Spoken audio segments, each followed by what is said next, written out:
في ليلة بيضاء صاحب ال40 عام ورابع الهدافين التاريخيين في مسابقة الدوري المصري الممتاز عبد الله السعيد يقود الزمالك للفوز بثنائية على حرس الحدود، ويرتفع رصيد الزمالك إلى 38 نقطة في المركز الثالث بفرق نقطتين فقط عن النادي الأهلي صاحب المركز الثاني، ويحيي الأمال من جديد للمنافسة على مقعد في دوري أبطال إفريقيا الموسم القادم.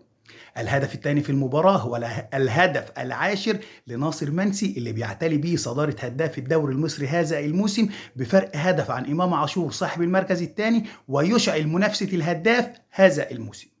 أخطاء تحكيمية كارثية غيرت نتائج مباريات للأهلي والزمالك وبيراميدز. ما دام الحكم بيغلط والغلط بيغير نتيجة مباراة وما بيتمش عقابه ولا إيقافه ولا إبعاده ويتم إسناد مباريات ليه، هتفضل الأخطاء التحكيمية مستمرة.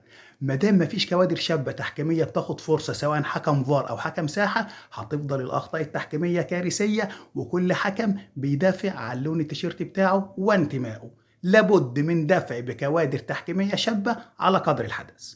سلام عليكم.